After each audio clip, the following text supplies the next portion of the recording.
Hello everyone, welcome to another episode of the Visual Showcase for the EU Review. As promised previously, this time we're looking at the Star Wars Vault.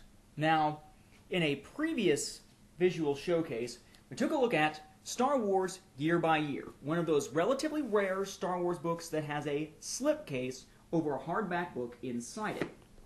Also, in a previous From the Archives visual episode here on the Facebook page, I showed you parts of my own sort of personal vault. You may recall that when we looked at that segment that was also aired on Star Wars Action News, when I go through my own sort of personal Star Wars collection vault here, what we find is a whole bunch of stuff coming from when I produced Equals and Opposites, or when I wrote Equals and Opposites. It even has this little letter over here with some information that was sent to me that says, for your binder, drop me a line when you get these, etc., etc., etc., from Jeremy Barlow. Basically, this to me was my way of keeping track of all the different steps throughout the process of putting together Equals and Opposites. It was one of those things that, to be totally honest with you, I never thought I would get to do, so I wanted to chronicle the entire process from start to finish. So it's a binder that includes the original letter asking me if I wanted to write for Tales, and everything up through the final production of the comic, including some other oddball issues tied into the release of the toys much later on. So we're not really entirely unfamiliar at this point with the idea of Star Wars items that, to quote Indiana Jones, belong in a museum, right? Well, just in case you don't happen to have your own Star Wars museum, like, say, the Sithsonian that Arnie Carvalho of Star Wars Action News has been creating with his wife Marjorie, it's very rare to get a chance to see Star Wars stuff in a sort of exhibit-style setting. We might see them on our bookshelves, we might see Star Wars comics in different boxes full of many of them, but it's very rare to see Star Wars in a museum-style setting unless you got a chance to go see some of those traveling exhibitions or the exhibition at the Smithsonian. And certainly, those are things that you have to go to rather than having those things come to you. That is where the Star Wars Vault comes in. The Star Wars Vault is another gigantic slip-cased item here. This one is written by Steve Sansweet with Pete Vilmur along with him in this case, though Sansweet, of course, gets the largest credit. He's sort of the most well-known Star Wars collector ever, and of course works with and for Lucasfilm. Now, what you get with the Star Wars Vault, first of all, is this gigantic slipcase, as I mentioned. Very, very nice. You take that slipcase, if I can pick the right end here, and remove it to reveal this hardback book inside. Now, this hardback book is a little bit flimsy. You've got this little bit here at the spine, and as you open it, you see it's not a very strong spine there. So this is a book where the end of it sort of wiggles a little. You're going to want to be careful with it.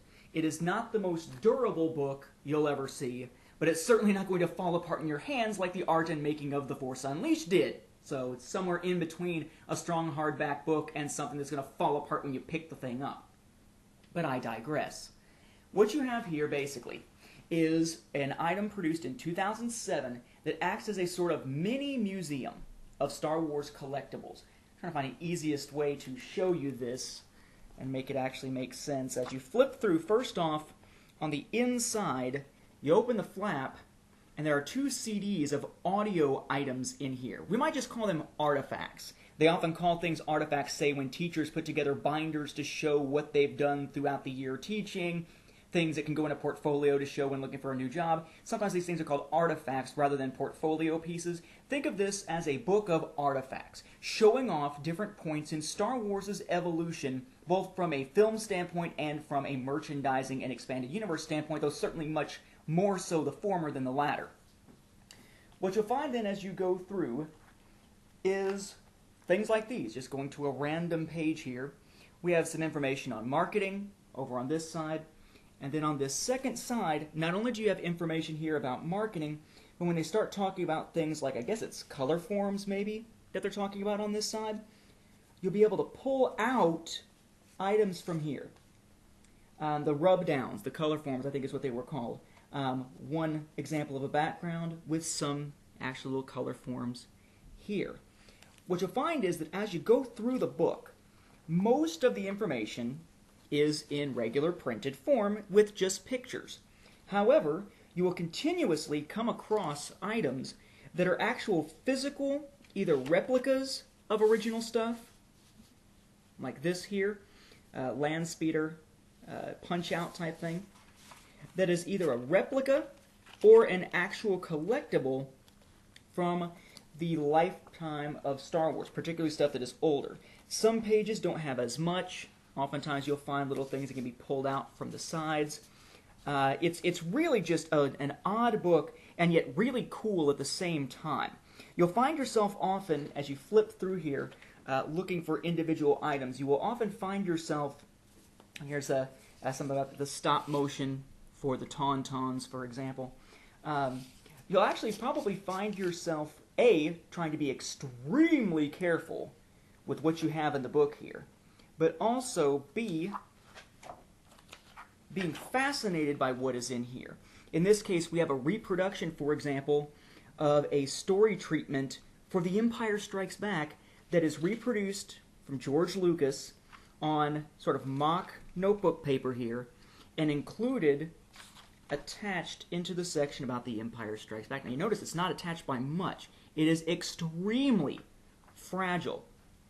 But as you flip through, you'll find more and more until eventually you reach the point where you're looking at things like Ewoks and droids. And some pages, you'll wind up finding yourself kind of going like this over the different items in there to see, are these pictures or are these artifacts? Are these things I can actually take out? Or are these things that are just images built into the page? And as you go through, you'll find that that distinction almost becomes harder and harder to make, and you'll be touching things more and more. You have, for instance, I guess it's an animation key. It's hard for me to read it upside down here that you can pull out from C-3PO and R2-D2 from droids. You have, I find this highly amusing, in here, if I can get to it, trying to remember which page it's on, upside down. You have a barf bag from Star Tours that's in here. I mean, it really is just a bunch of very odd items. But what it does is it's not so much a book that you would read. I mean, you could read it. But you're going to find that you're probably just going to jump to the pages that you really find most interesting and check out the items on those particular pages. And oftentimes find yourself pulling things out of the individual vault pages. The thing about this is not a book that you would want to travel with. There are tons of artifacts in here. Problem is that, again, the book itself, notice here if I show you the edge, it doesn't totally line up. It shifts quite a bit. Because of the weight of the book, because of the stock of the pages and all the stuff carried in it, it is, like I said, it's a little flimsy. I'm not saying it's going to fall apart or anything like that, but it is not as secure a binding as you would probably expect. Plus, there's tons of stuff in here that are fragile, that could very easily be lost. You could very easily find yourself buying this, and if you're not careful with it, losing much of the items that are in it. You must be careful with this. Very much like you would in a museum, making sure you don't accidentally break something and wind up then breaking your bank account by having to pay for all the stuff that you destroyed, like bumping into a T-Rex skeleton or something. So, what you have here is a very unique Star Wars item. It's not quite like Year by Year. It doesn't go through the whole Star Wars saga from beginning to end in terms of real-life chronology. That's not what you're getting. But you are getting a trip through the early days of Star Wars and some of the latter days of Star Wars, predominantly around the formation of the classic trilogy, not the prequel trilogy, though it's in there a little bit. And instead of having to just read about items from back then or see pictures about them, you see facsimiles, recreations, and in some cases original items from the time period. In that sense, it's a great chance to blend Star Wars collecting with Star Wars reading or Star Wars historical perspectives here. Now, you would expect something like this to cost quite a bit. It is heavy, it has all those artifacts in it, it's not just a regular type of book. I believe, and it's hard for me to find this, I've looked around online and just found suggested retail prices. Suggested retail prices on this tended to be around $60. Most places that you could buy it would try to undercut everybody else, but still, you're going to wind up spending probably more than $50 on this unless you got a really good deal like I did initially on Amazon. But it is the Star Wars Vault here. Now, how could you get this today? This was out of print. It came out in 2007. I would actually not recommend Amazon on this one. Amazon is usually a good place to find things that are either out of print or have gone out of print, but they still have in stock, or at least you'll find sellers who are selling them on Amazon through Amazon Marketplace. I'm not actually going to suggest going that route because most of those are a little more expensive than you could find elsewhere. If you were to go on somewhere like eBay, you'll find that prices for this thing range all over the place. The lowest price I've ever seen for it is right around 20 bucks or so. The highest price I've seen for it is about 250 bucks for one that is still sealed and in great condition. What I would do, if you want to get your hands on a copy of this, and you're actually going to open it up and use it, okay, is you want to probably go on eBay, look around for a copy, assume you're probably going to spend more than 50 bucks, but try to spend less than 100 bucks. But whatever you do, you need to make sure you contact the seller if it's not in the actual listing to determine whether or not it still has everything in it and whether or not it is still in good condition and whether it is still sealed. Sealed is going to run you more, but you know that everything is inside it. Otherwise, you need to make sure that whoever it is you're buying it from has left all the artifacts in it, that you're not going to wind up having something that is half done. That's the one bad thing about trying to go through a place like eBay rather than trying to get it through a bookseller that would be selling it sealed in its original form.